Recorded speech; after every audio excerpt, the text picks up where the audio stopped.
সম্মানিত ভাইরা, আলী হাসান ওসামা আপনারা জানেন যে কিছুদিন আগে তিনি জামাতে ইসলামে যোগ দিয়েছেন এবং সোশ্যাল মিডিয়ায় একটা কথা উঠেছে যে আলী হাসান ওসামা মূলত সাইদির স্থানে বসার জন্য এবং জামাতরা তাকে সাইদির স্থানে বসাবে এই প্রলোভন দেখিয়ে তাকে জামাতে এনেছে। তো আজকে তিনি এই কথার জবাব দিয়েছেন, তিনি নাকি জামাতে এসেছেন সাইদির স্থানে বসার জন্য না, এমনি এসেছেন, বিনা স্বার্থে এসেছেন, কোনো স্বার্থ ছাড়া। এই কথা কি কেউ বিশ্বাস করবে? কারণ কওমি উলামায়ে কেরাম যখন জামাত ইসলামে আসবে, মনে রাখবেন, কারণ আমাদের এই জামাতে এমনি এমনি আসবে না, একমাত্র প্রোগ্রাম ধরা। কারণ জামাতে আসলে অনেক প্রোগ্রাম পাওয়া যায়, অনেক, যেটা আমাদের কওমিতে পাওয়া যায় না।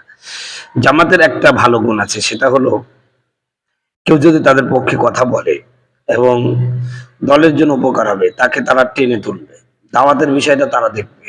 ওর কাজ হচ্ছে গঠনমূলক সুন্দর আলোচনা করা, যেটা আমাদের কমিতে নাই। আমাদের কমে হচ্ছে কিভাবে পা ধরে নিচানো যায়, নিচে তোলা যায়, মানে নিচে নামানো যায়, কাউকে কিভাবে নিচে নামা যায়, এটা হলো কওমিদের চরিত্র। আর জামাতের চরিত্র, যোগ্যতা না থাকলেও তাকে কিভাবে হাইলাইট করে উপরে তোলা যায়। এই কারণেই কওমি মাদ্রাসার ছেলেরা এখন জামাতের প্রতি খুব ঝোঁক। তো আলী হাসান ওসামা মূলত এই কারণেই যে আপনার কওমি মাদ্রাসায় উনি ওয়াজ করতে গেলে 10,000, 12,000, 15,000 দেয়, কিন্তু জামাতের এখন প্রোগ্রাম করছে 50,000, 60,000, 70, 80, 90 এরকম টাকা দিচ্ছে। এই কারণেই তিনি কওমিকে ত্যাগ করে এখানে চলে আসছে। উনি যতই বলুক যে আমি কোনো স্বার্থ ছাড়া এমনি আসছি, নিঃস্বার্থ ভাবে দলকে ভালোবেসে, মিথ্যা কথা বলছে। এর চেয়ে মিথ্যা কথা আর কিছুই হতে পারে না। কেমনে ভালোবাসবে? মাকে মা ডাকবে না, ওই সন্তান বড় হয়ে গেলে আপনাকেও চিনতে পারবে না। কথা বলুন ঠিক কিনা?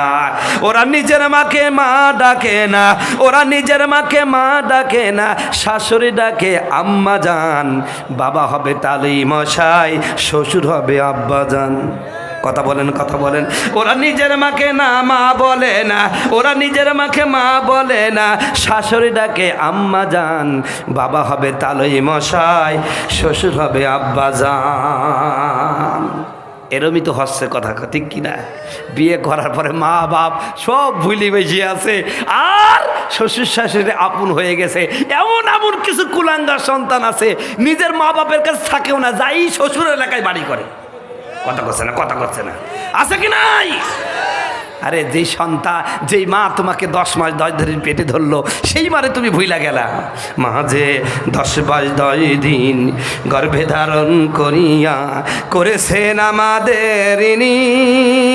গায়ের চামড়া কাটিয়া দিলে, গায়ের চামড়া, ওরে গায়ের চামড়া কাটিয়া দিলে সেই ঋণ শোধ হবে না জানি, সেই ঋণ শোধ হবে না জানি, ঠিক কিনা?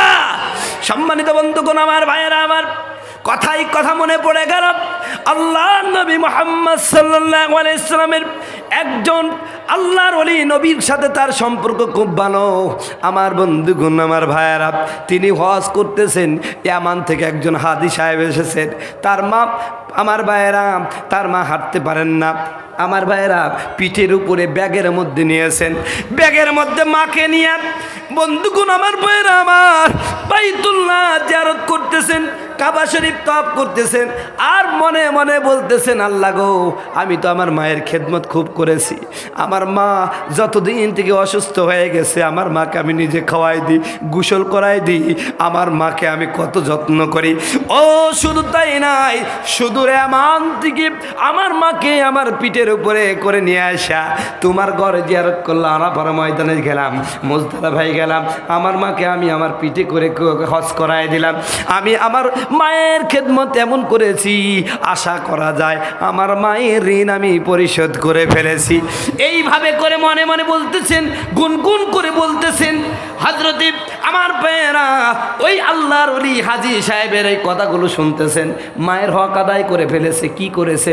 মাকে হজ করাইছে। এই জন্য জন্য মায়ের হক আদায় করে ফেলেছে। এবার হাজী সাহেব ডাক দেয়া বলছেন, এই আমেনের হাজী সাহেব শুনে রাখো, শুনতে পেলাম তুমি বারবার বলতেছো তোমার মাকে নিয়ে তপ করছো আর বলতেছো মায়ের হক আদায় করছো, মার খেদমত করেছো, মাকে খাওয়াইছো, মাকে যত্ন করেছো, মাকে নিয়ে তপ করেছো, এই জন্য নাকি তুমি মায়ের হক আদায় করে ফেলেছিল। নাদান তুমি জানো না দাদু না, তুমি এইভাবে কেন এইভাবে কেন?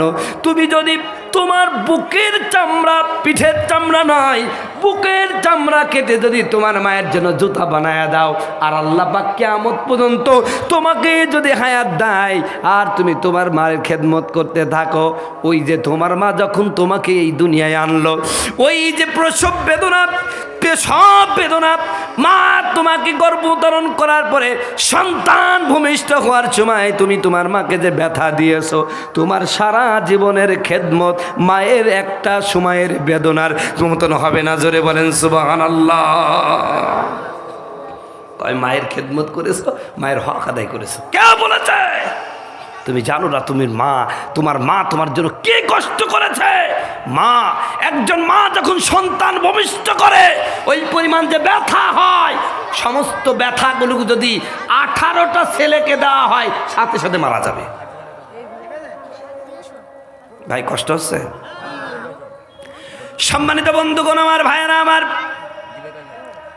এই সমাজে অনেক সময় দেখা যায় এমনও সন্তান আছে সারা জীবন বাবা মার খোঁজ নাই না, কিন্তু বাপ মা যখন মারা যায় গ্রামের 4-5 গ্রামে দাওয়াত করে মানুষকে খাওয়ায়।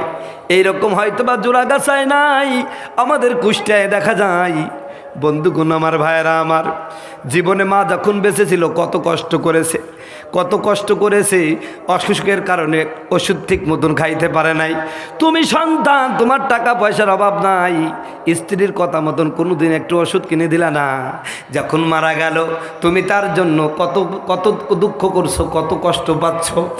মায়ের কবরের আযাব লাগবে এই কারোর জন্য তুমি মিলাদ পড়াচ্ছ, হাজার হাজার মানুষকে দেখে গরু জবাই করে খাওয়াও, মনে করছো মায়ের খেদমত করে ফেললা। না, এগুলো শুধুমাত্র ধোঁকাবাজি ছাড়া কিছু নাই। ও তুমি জিন্দা থাকতে এক মুঠো ভাত, ও তুমি জিন্দা থাকতে এক মুঠো ভাত দাওনি মা বাবার মুখে, মরলে খাওয়াও পাড়ার লোক দেখে। ঠিক কিনা? জিন্দা থাকতে এক মুঠো ভাত দেয় না, আর মরার সময় পাড়া লোক দেখি খাওয়ায়। কথা বলুন ঠিক কিনা? মাসে মাসে লক্ষ টাকা ব্যাংকে রাখো জমা, মাসে মাসে লক্ষ টাকা ব্যাংকে রাখো জমা, বাড়ি বাড়ি ভিক্ষা করে তোমার মা বাবা, বাড়ি বাড়ি ভিক্ষা করে তোমার মা বাবা। ও তোমার বউয়ের হাতে সোনার চুরি, ও তোমার বউয়ের হাতে সোনার চুরি, দিন কাটে মহাসুখে, মরলে খাও পাড়ার লোক দেখে। ঠিক না? এই জন্য বন্ধুগণ আমার, ভাইয়েরা আমার, যে কথা বলছিলাম, সন্তান যখন 7 বছর বয়স হবে ওই মুহূর্তে তাকে প্রথমে ইসলামিক জ্ঞান শিক্ষা দেবেন। এই মাদ্রাসা আলহামদুলিল্লাহ